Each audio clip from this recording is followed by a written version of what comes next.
The following content is provided under a Creative Commons license. Your support will help MIT OpenCourseware continue to offer high-quality educational resources for free. To make a donation or to view additional materials from hundreds of MIT courses, visit MIT OpenCourseware at ocw.mit.edu. Today, I want to get started by correcting a mistake that I made last time. And this was a mistake in terminology. So I said that what we were computing when we computed in this candy bar example was energy and not heat, but it's both. They're the same thing. And in fact, energy, heat, and work are all the same thing in physics. I was foolishly considering the much more, what am I trying to say? The intuitive feeling of heat is just being the same as temperature. But in physics, usually heat is measured in calories, and energy can be in lots of things, maybe kilowatt hours or ergs. These are various of the units. And work would be in things like foot-pounds, that is, lifting some weight, some distance, and the amount of force you have to apply. And these are all have conversions between them. They're all the same quantity in different units. Okay? So these are the same quantity, different units.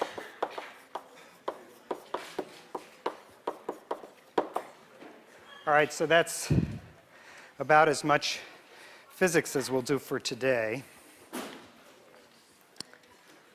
And sorry about that. Now, the example that I was starting to discuss last time and that I'm going to carry out today was this dartboard example.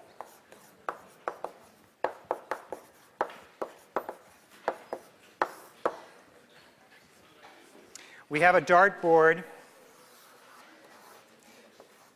which is some kind of target, and we have a person, your little brother, who's standing over there, and somebody is throwing darts, and the question is, how likely is he to be hit? So I want to describe to you how we're going to make this problem into a math problem. Yeah. What topic is this that we're going over? We're going over an example, which is a dartboard example. And it has to do with probability. Okay? So what is the probability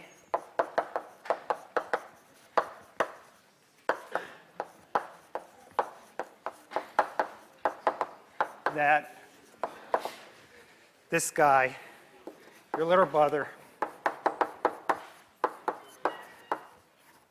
gets hit by a dart?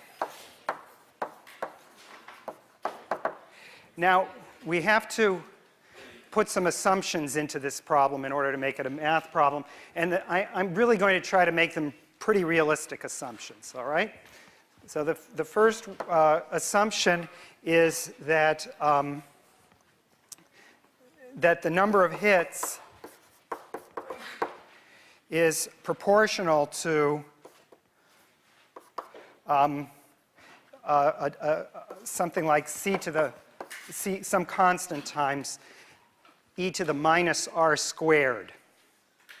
All right? So that's actually a kind of a normal distribution. That's the bell curve, but it's as a function of the radius. All right? So this is the assumption that I'm going to make in this problem. And a problem in probability is a problem of the ratio of the part to the whole. So the part is where this little guy is standing, and the whole is all the possible places where the dart might hit, which is maybe the whole blackboard or extending beyond, depending on how good an aim you think that this older child has.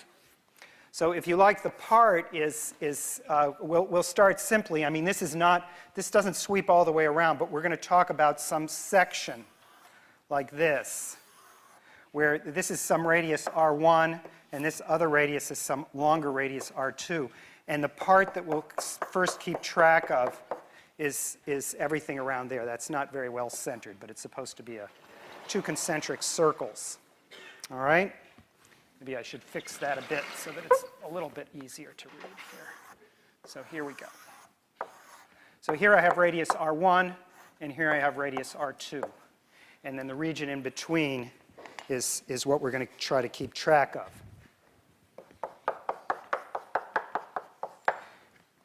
So I claim that we'll be able to get, so this is what I'm calling the part,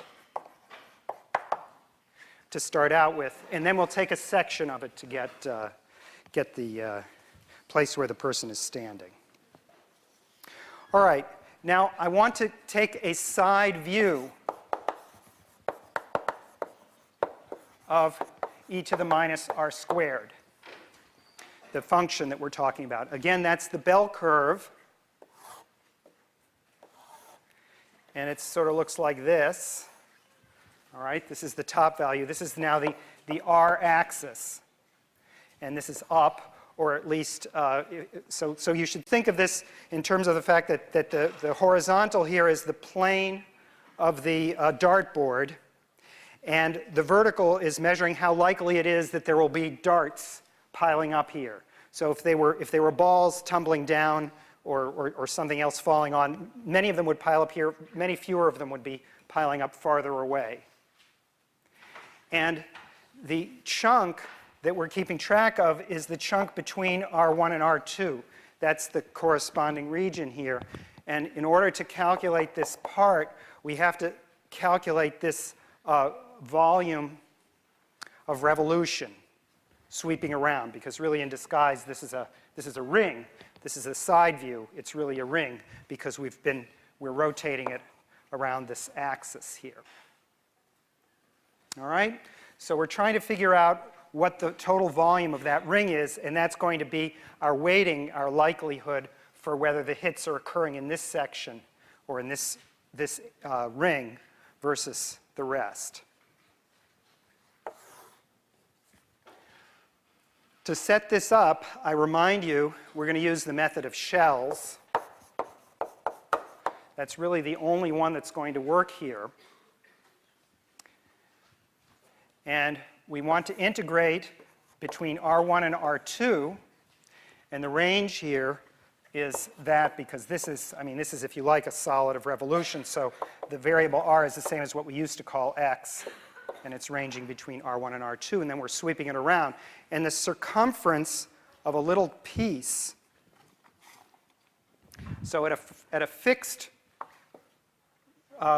distance r here, the circumference is going to be 2 pi r. So 2 pi r is the circumference, and then the height is the height of that green stem there. That's e to the minus r squared. And then we're multiplying by the thickness, which is dr. All right, so the thickness of the green is dr. The height of this little green guy is e to the minus r squared. And the circumference is 2 pi times the radius when we sweep the circle around. Question? Why we're using the volume rather than my intuition would be to just find the area, that pink area, because that's the probability that the dart will land between R1 and R2, no? So the question is, why is that what we're interested in not this pink area?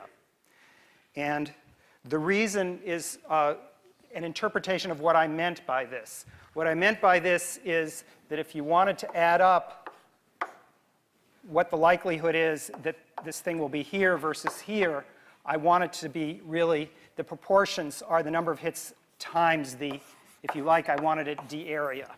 That's really what I meant here. The number of hits in a little chunk,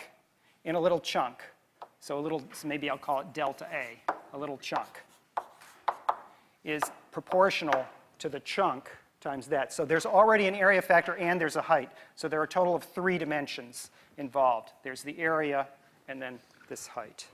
All right? So it's a matter of the, what I had, I mean, it was what I was given, what I intended to say the problem is. Yeah, another question. Yeah, exactly. The height is c times that, whatever this c is. In fact, we don't know what the c is, but because we're going to have a part and a whole, we'll divide. The c will always cancel. So I'm throwing the c out. I don't know what it is, and in the end, it won't matter. All right? That's a very important question. Yes?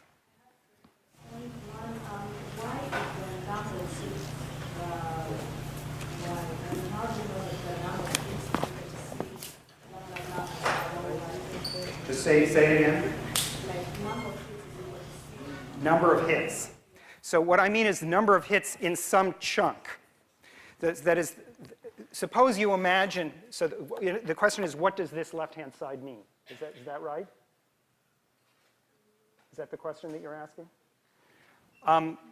When I try to understand what the distribution of dartboard hits is, I should imagine my dartboard, and very often there will be a whole bunch of holes in some places and fewer holes else. I'm trying to figure out what the whole distribution of those marks is. And so some places will have more hits on them, and some places will have fewer hits on them. And so what I want to measure is, on average, the number of hits. So this would really be this constant of proportionality is ambiguous because it depends on how many times you try. If you throw 1,000 times, it'll be much more densely packed. And if you have only 100 times, it'll be fewer. All right? So that's where this constant comes in. But given that you have a certain number of times that you tried, say 1,000 times, there will be a whole bunch more piled in the middle and fewer as you get farther away, assuming that the person's aim is reasonable. All right? So that's what we're saying. So we're thinking of it in terms of the person's always aiming for the center, so it's most likely that the person will hit the center. But on the other hand, it's a fallible person, so the person may miss. And so it's less and less likely as you go farther out. And we're just counting how many times this gets hit, how many times this, and so on, in proportion to the area.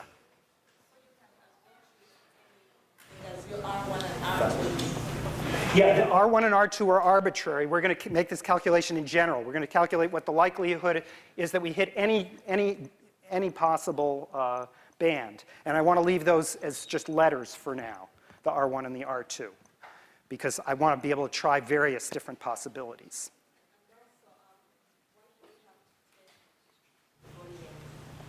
Say it again. Why do we have to take volume? So this is what we were addressing before. It's a volume because it's number of hits per unit area. So there's a height that is number of hits. And then there's an area, and the product of those is, so this is, if you like, a histogram of the number of hits. And but this should be measured per area, not per length of R. Because on the real diagram, it's going all the way around. There's a lot more area to this red band than just the distance implies. Okay, so having discussed the setup, this is a pretty standard setup. Oh, one more question. Yes? I have 2 questions. So first of all, how do you decide that the number of hits is proportional to C times the minus? So doesn't that mean that most of the darts will go where the top of the field is grabbed? And then that means that everybody will get faster at darts because all of them will work, so they will go. Yeah, so the question is, why is this why is this choice of function here, e to the minus r squared, a realistic choice of function for the darts? So I can answer this with an analogy. When people were asking themselves where the V2 rockets from Germany hit London, they used this model. It turned out to be the one which was the most accurate.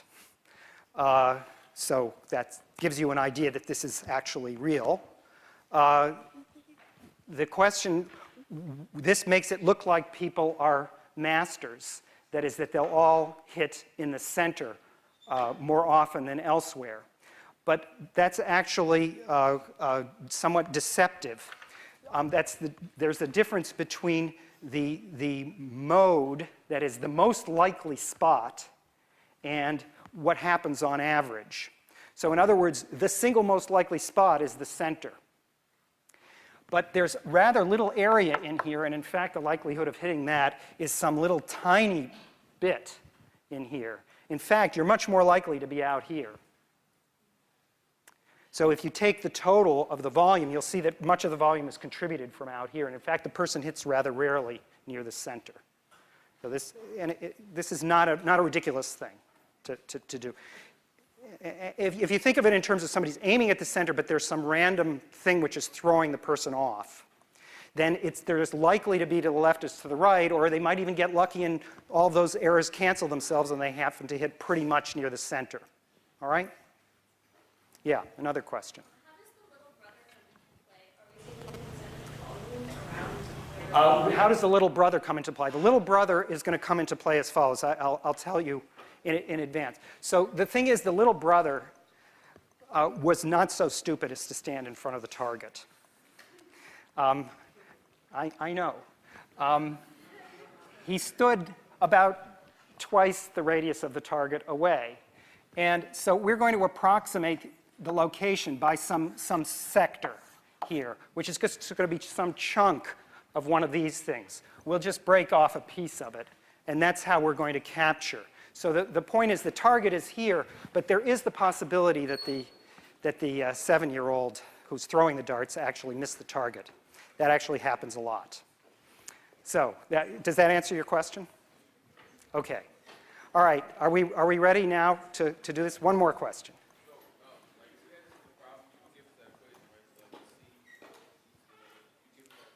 Yeah, I'm giving you this property here. I'm telling you that this is what's called a mathematical model when you give somebody something like this.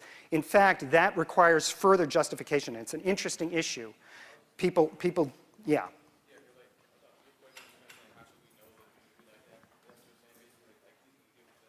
I'm giving it to you for now, and it's something which really has to be justified. In certain circumstances, it is justified. But okay? All right. So anyway, here's our part. All right? This is going to be our chunk for now that we're going to estimate the importance, the relative importance of. And now this is something whose antiderivative we can just do by substitution or by guessing. It's just minus pi e to the minus r squared. If you differentiate that, you get a minus 2r, which cancels the minus sign here. So you get 2 pi r e to the minus r squared. So that's the antiderivative. And we're evaluating it at r1 and r2. So with the minus sign, that's going to get reversed. The answer is going to be pi times e to the minus r1 squared, that's the bottom one, minus e to the minus r2 squared. That's the top one. So this is what our part gives us. And more technically, if you wanted to multiply through by c, it would be c times this. I'll say that in just a second. Okay, now I want to work, so if you like, the part is equal to, maybe even I'll call it c pi times e to the minus r1 squared minus e to the minus r2 squared. Right, that's what it really is if I put in this factor. So now there's no prejudice as to how many attempts we made, whether it was 1,000 attempts or 1,000,000 attempts at the target. Now, the most important second feature here of these kinds of modeling problems is there is always some kind of idealization. And the next thing that I want to discuss with you is the interpretation of the whole. That is, what's the family of all possibilities? And in this case, what I'm going to claim is that the reasonable way to think of the whole is that R can range all the way from 0 to infinity. Now, you may not like this, but these are maybe my first and third favorite number, my second favorite number being 1. So infinity is a really useful concept. Of course, it's nonsense in the context of the darts, because if you think of the basement wall where, you know, the kid might miss the target, he'd probably hit the wall. He's probably not going to hit one of the walls to the right. And anyway, he's certainly, right? I mean, he's not going to hit over there. So there's something artificial about sending the possibility of hits all the way out to infinity. On the other hand, the shape of this curve is such that the real tail ends here, because of this exponential decrease, are tiny, and that's negligible. And the point is that actually the value, if you go all the way out to infinity, is the easiest value to calculate. So by doing this, I'm idealizing the problem, but I'm actually making the numbers come out much more cleanly. And this is just always done in mathematics. That's what we did when we went from differences to differentials, to differentiation and infinitesimals. So we like that because it makes things easier, not because it makes things harder. All right, so we're just going to pretend the whole is from 0 to infinity. And now let's just see what it is. It's c pi times, the starting place is e to the minus 0 squared. That's R1, right? This is the role that R1 plays is this, and the R2 is this value, minus e to the minus infinity squared, which is that negligibly small number 0. All right, so this is just c pi, because this number is 1, and this other number is 0. This is just 1 minus 0 in the parentheses there.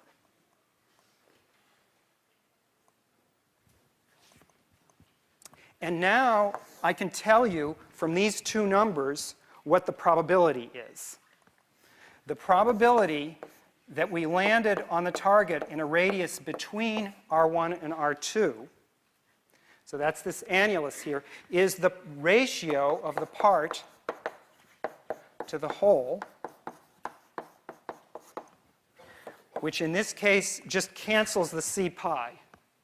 So it's e to the minus R1 squared minus e to the minus R2 squared. There's the formula for the probability. So the c canceled and the pi canceled. It's all gone. Now, again, let me just emphasize the way this formula is supposed to work. The probability of the total probability of every possibility here is supposed to be set up to be 1. This is some fraction of 1. If you like, it's a percent of some kind. Yes? Doesn't that just get the probability, though, for like a ring, not just the small part? This one is giving so the question is, doesn't this just give the probability of the ring? This gives you the probability of the ring, but this is a very, very wide ring. This is a ring starting with 0, nothing on the inside, and then going all the way out. So that's everything. So this corresponds to everything. This corresponds to a ring.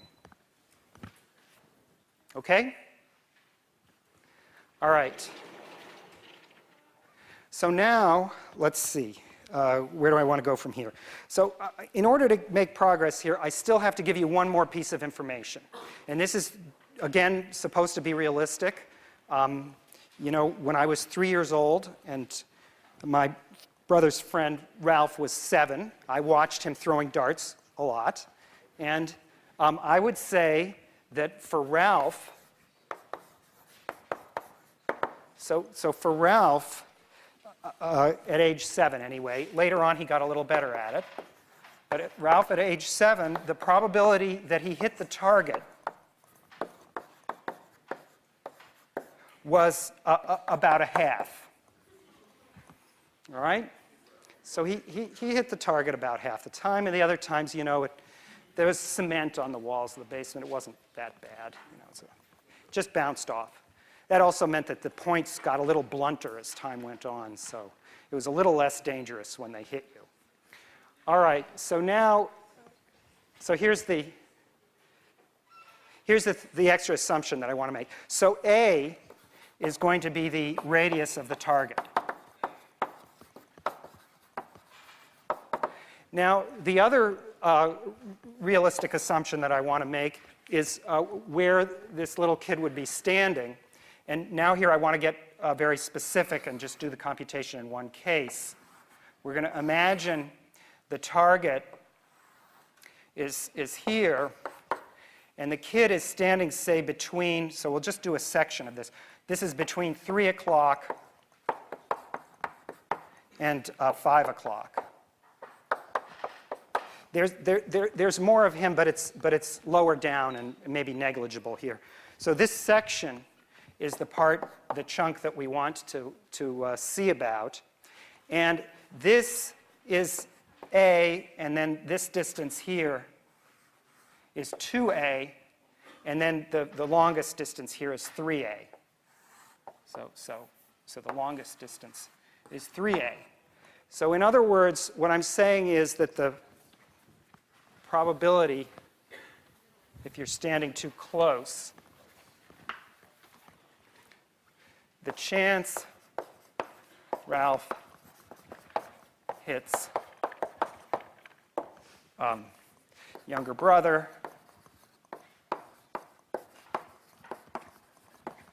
is about a sixth, right? Because 2 over 12 is equal to 6.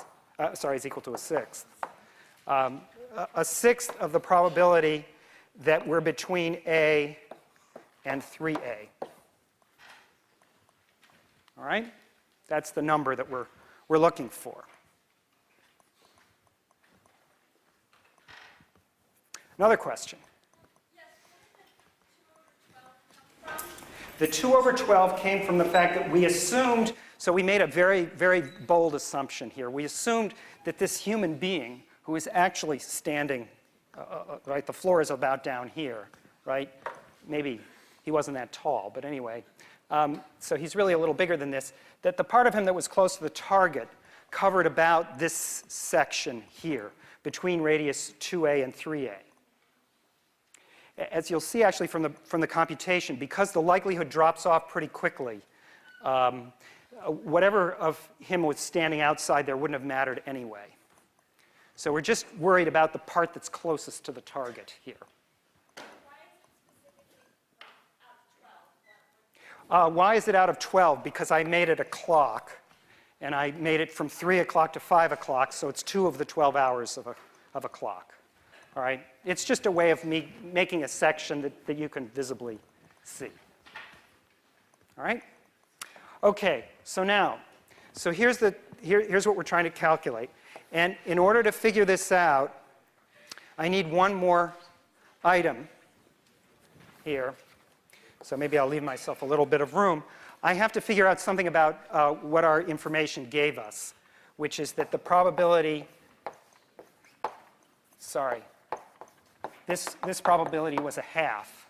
So let's remember what this is. This is going to be e to the minus 0 squared minus e to the minus a squared. That's what this probability is. And that's equal to a half. All right? So that means that 1 minus e to the minus a squared is equal to a half, which means that e to the minus a squared is a half. I'm not going to calculate a. This is the part about the information about a that I want to use. So that's what I'll use. And now I'm going to calculate this other probability here. So the probability right up there is this. And that's going to be the same as e to the minus 2a, the quantity squared, minus e to the minus 3a, the quantity squared. That's what we calculated.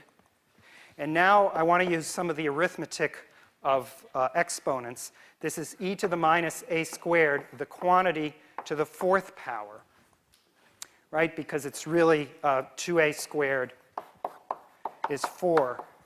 The quantity is 4a squared, and then I bring that exponent out. Minus e to the minus a squared to the 9th power, that's 3 squared. And so this comes out to be a half to the 4th power minus a half to the 9th power, which is approximately 1/16. This is negligible, this part here. And this is actually why these tails, as you go out to infinity, don't really matter that much. So this is a much smaller number. So the probability of the whole band is 1/16. And now I can answer the question up here this is approximately a sixth times a 16th, which is about 1/100th, or about 1%. So if I stood there for 100 attempts, then my chances of getting hit were pretty high. All right? So that's the computation. All right. Okay, that's a typical example of a problem in probability. And let me just make one more connection with what we did before. This is connected to weighted averages or integrals over weights. But the weight that's involved in this problem was W of R is equal to, so let's just look at what happened in all of those integrals. What happened in all the integrals was we had this factor here, 2 pi r, and if I include the c, it was really,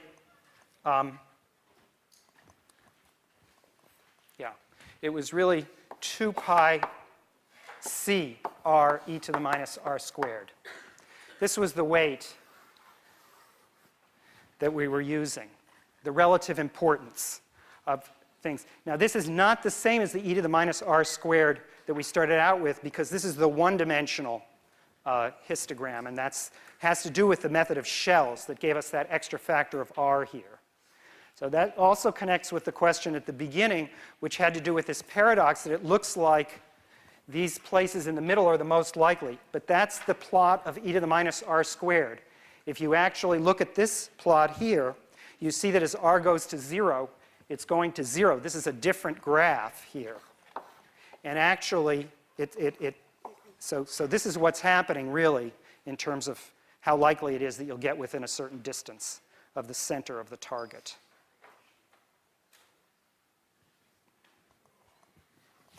Okay, again, it's not the area under that curve that we're doing, it's that volume of revolution.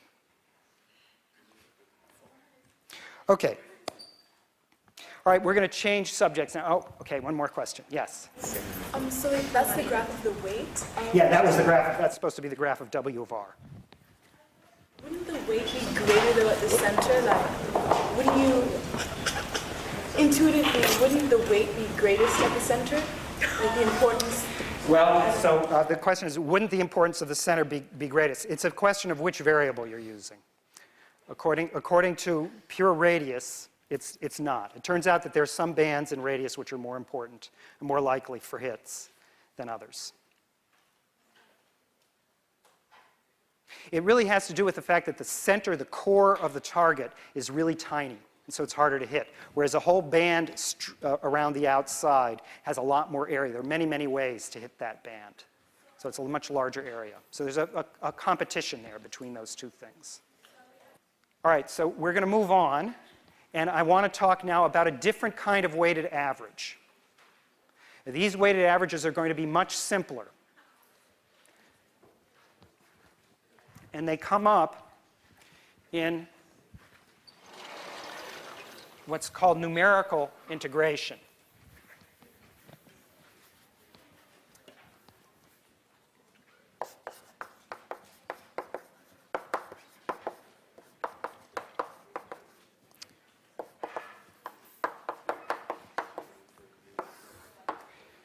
There are many, many methods of integrating numerically, and they're important because many, many integrals don't have formulas, and so you have to compute them with a calculator or a machine.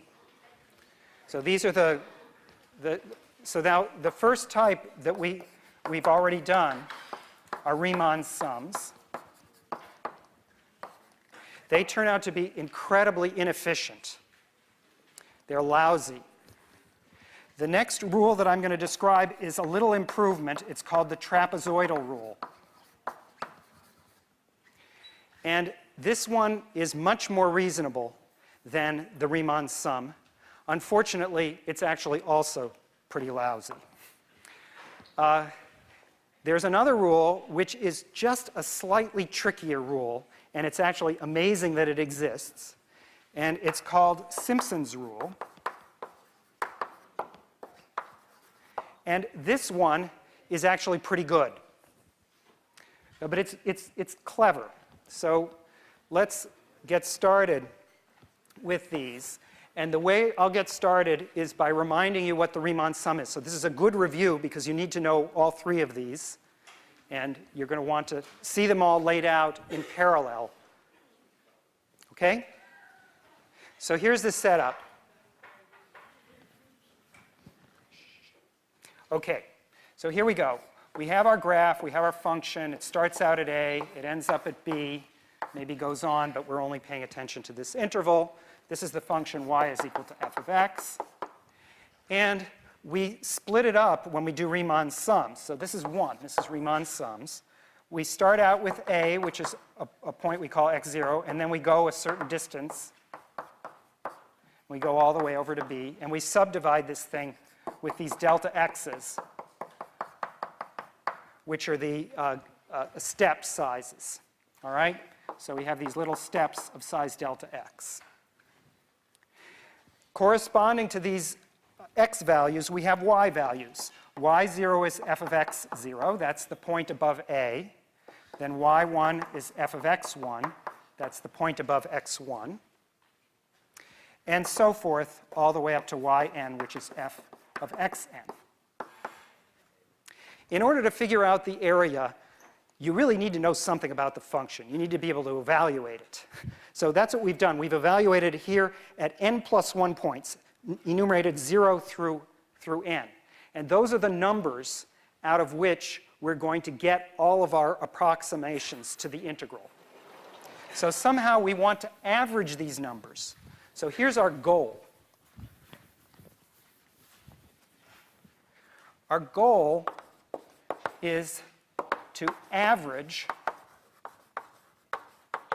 or add. I'm using average very loosely here, but I'm going to say add up these numbers to get an approximation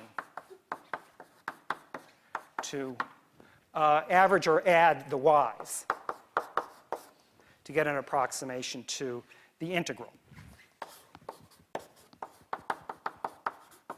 which we know is the area under the curve.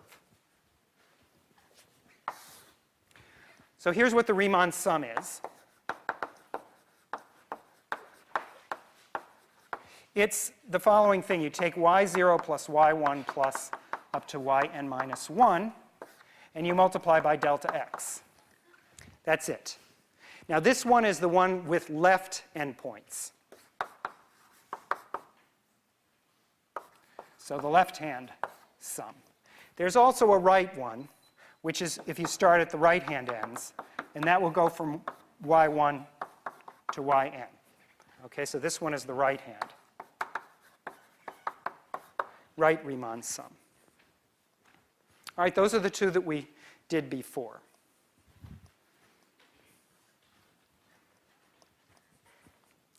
Now I'm going to describe to you the next two. They have a similar pattern to them. And the one with trapezoids requires a picture. Here's a shape, and here's a bunch of values.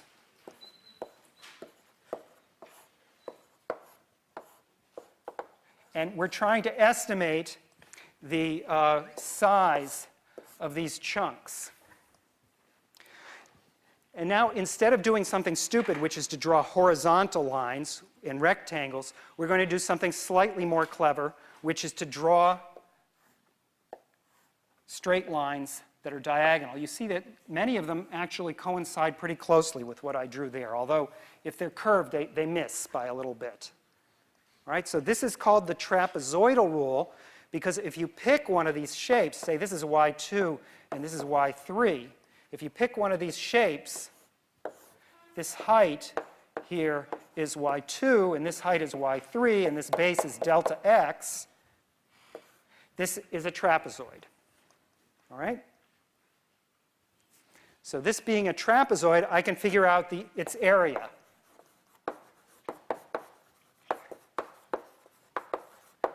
And what do I get? I get the base times the average height. If you think about it, if you work out what happens when you do something with a straight line on top like that, you'll get this average. All right, so this is the average height of the trapezoid. And now I want to add up. I want to add them all up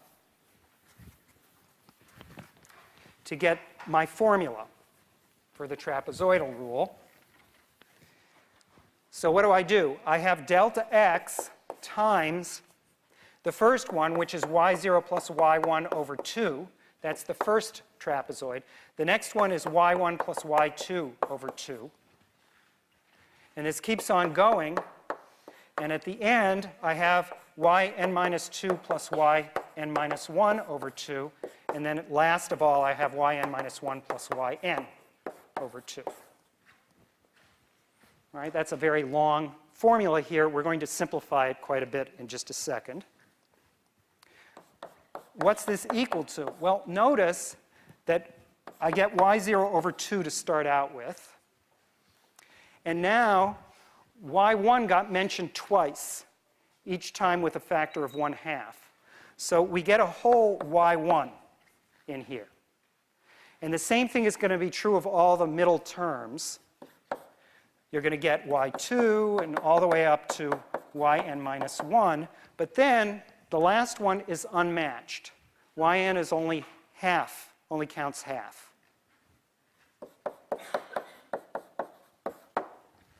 So here is what's known as the trapezoidal rule.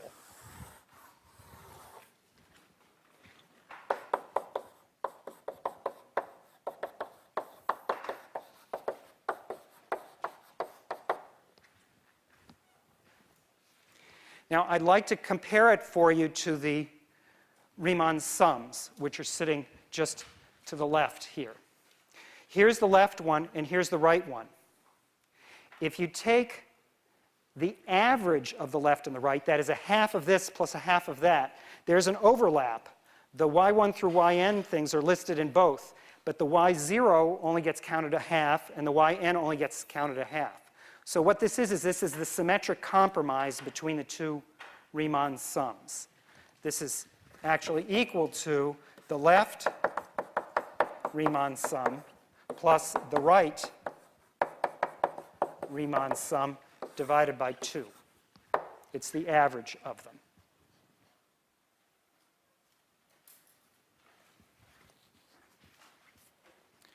Now this would be great, and it does look like it's closer, but actually it's not as impressive as it looks. If you actually do it in practice, it's not very efficient. Although it's way better than a Riemann sum. It's still not good enough. So now I need to describe to you the fancier rule, which is known as Simpson's rule.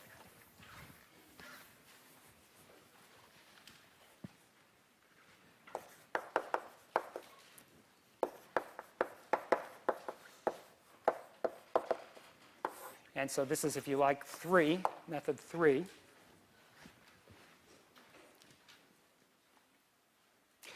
The idea is, again, to divide things into chunks.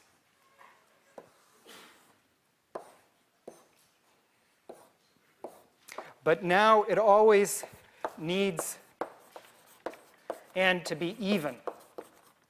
In other words, we're going to deal not with just one box. We're going to deal with pairs of boxes. Here's delta x, and here's delta x again. And we're going to study the area of this piece here. So let me focus just on that part. Well, let's reproduce it over here.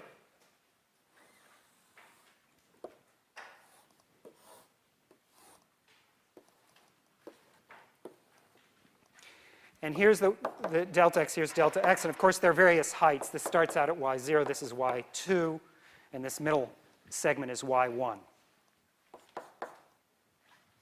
All right. Now, the approximating curve that we're going to use is a parabola. That is, we're going to fit a parabola through these 3 points.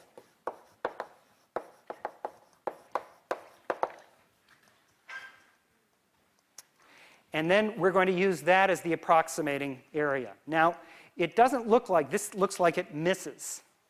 But actually, most functions mostly wiggle either one way or the other. They don't switch. They don't have inflection points. So this is a lousy at this scale, but when we get to a smaller scale, this becomes really fantastic as an approximation. Now, I need to tell you what the arithmetic is. And in order to save time, it's on your problem set what the actual formula is. But I'm going to tell you how to think about it. I want you to think about it as follows. So the area under the parabola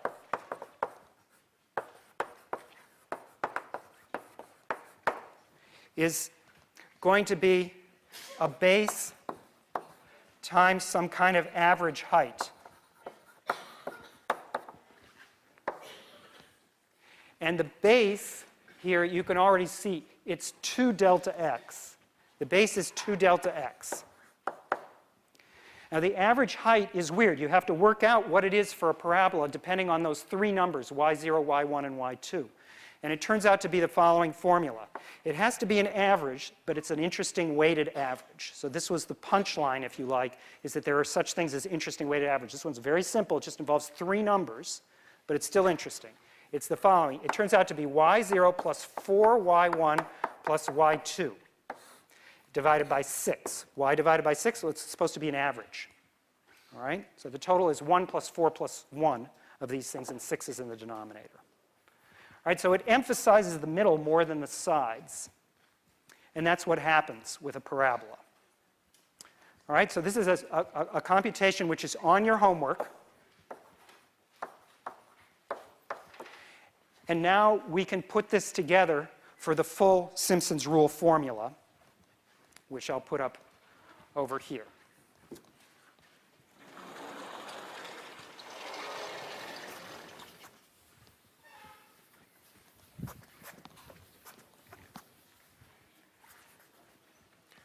We have here 2 delta x, and we divide by 6. And then we have y0 plus 4y1 plus y2 divided by 6 plus, that's the first chunk. Now the second chunk, maybe I'll just put it in here, starts, this is x2, this is x0, and it goes all the way to x4. So x2, x3, x4. So the next one involves the indices 2, 3, and 4. So this is y2 plus 4, y3 plus y4 divided by 6. Oh no. I think I'll get rid of these 6s. I have too many 6s. All right. Let's get rid of them here. Let's take them out, put them out here. All right? Thank you. All the way to the end, which is yn minus 2 plus 2 yn minus 1, plus 4 yn minus 1 plus yn. I was about to divide by 6, but you saved me. All right. So here are all the chunks. Now, what does this pattern come out to be? This comes out to be the following. This is 1, 4, 1 added to 1, 4, 1 added to 1, 4, 1. You add them up. You get 1, 4, and then there's a repeat. So you get a 2, and a 4, and a 2, and a 4, and a 1. So the pattern is that it starts out with 1s on the far ends, and then 4s next in, and then it alternates 2s and 4s in between. All right? So the full pattern of Simpson's rule is delta x divided by 3. I have now succeeded in canceling this 2 with this 6 and getting out that factor of 2. And then here I have y0 plus 4y1 plus 2y2 plus 4y3 plus, It keeps on going and keeps on going and keeps on going. And in the end, it's 2yn minus 2 plus 4yn minus 1 plus yn. So again, 1 and a 4 to start, 1 and a 4 and a 1 to end, and then alternating 2s and 4s in the middle. And this weird weighted average is way better, as I will show you next time.